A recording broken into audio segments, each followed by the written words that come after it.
कठिनाइयाँ आती हैं हमें असफल एवं असमर्थ बनाने के लिए नहीं, बल्कि हमारे अंदर की शक्ति एवं सामर्थ्य को जगाने के लिए। असफलता वही है जब आपका सिग्नेचर आपका ऑटोग्राफ बन जाए। ऐसा कहना था हमारे देश के महान वैज्ञानिक डॉक्टर APJ अब्दुल कलाम जी का, जिनका पूरा नाम डॉक्टर अबुल पाकिर जैनुलाब्दीन अब्दुल कलाम था।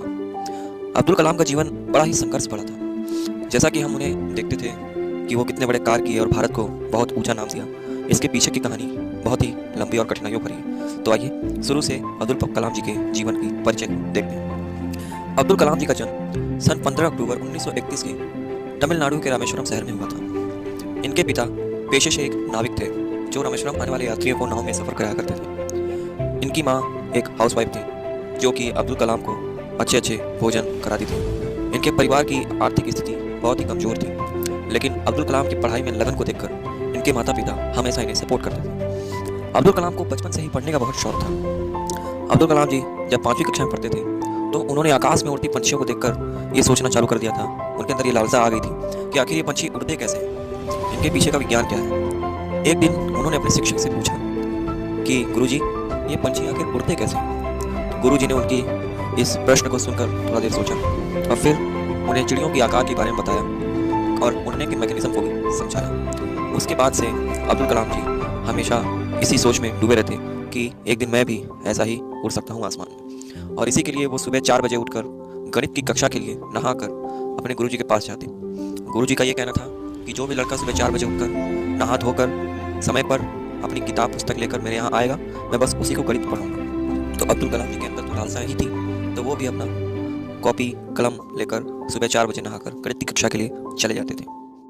अब्दुल कलाम जी की प्रारंभिक कक्षा तो सही चल रही थी, लेकिन उस स्कूल में पढ़ाई ठीक से न होने के कारण अब्दुल कलाम जी का वहाँ पे मन रम नहीं रहा था। इसीलिए उन्होंने दूसरे स्कूल में दाखिला लेने की सोची, लेकिन उन्होंने अपने परिवार में ये बात नहीं बताई कि एक पहले से ही हमारे परिवार की आर्थिक स्थिति कमज़ोर है और उसमें से अगर मैं अपने माँ पापा को कहूँगा कि मेरा दूसरे स्कूल में दाखिला करवा दें तो बहुत ही परेशानी हो जाएगी। यही सोचकर अब्दुल कलाम उसी स्कूल में पढ़ते थे।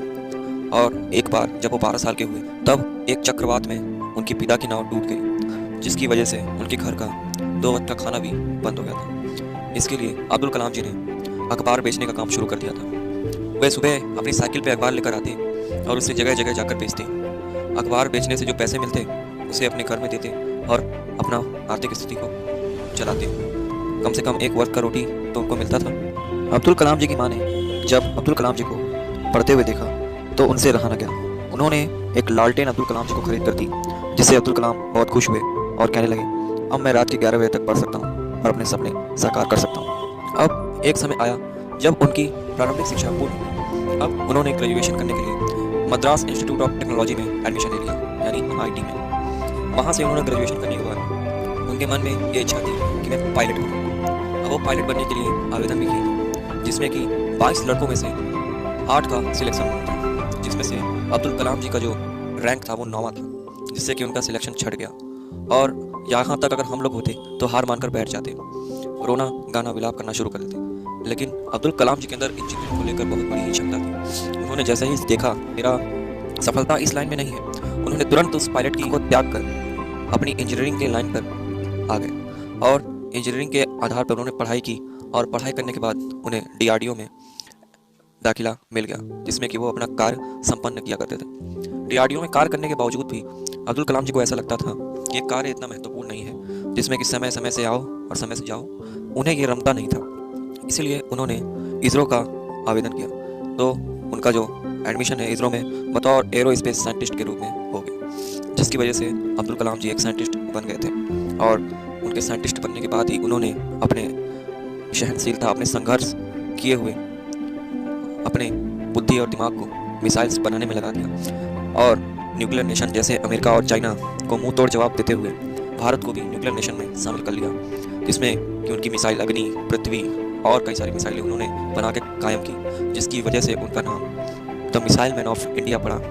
और उनके इसी सफलता के कारण उन्हें 1981 में पद्म भूषण से अवार्ड दिया गया और उन्हें पद्म विभूषण भी दिया गया। और सन 1997 में उन्हें भारत का सर्वोच्च पुरस्कार भारत रत्न से सम्मानित किया गया। और फिर उन्हें 2002 में भारत का राष्ट्रपति बनने का आवेदन किया गया, जिसे अब्दुल कलाम जी ने स्वीकारा और भारत के 11वें राष्ट्रपति बने 2002 से 2007 तक। इसके बाद भारत में असीमित सफलता के बाद अब्दुल कलाम जी का जीवन यहीं खत्म नहीं होता है। अब्दुल कलाम जी अभी और कुछ करना चाहते थे। उनके इस उम्र में सभी लोग चाहता है कि मैं घर पे बैठूं, खाऊं पीऊं, लेकिन अब्दुल कलाम जी का कहना था कि वो जब तक इस धरती पर रहेंगे तब तक कुछ अनोखा कार्य करते रहेंगे। तो उन्होंने छोटे बच्चों को ग्रेजुएशन लेवल तक पढ़ाना स्टार्ट किया।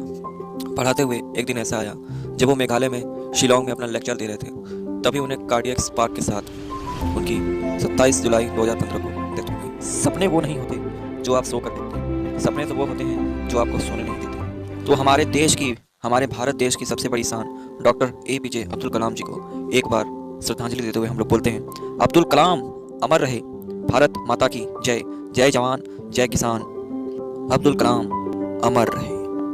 शाबाशिया, शाबाशिया, शाबाशिया।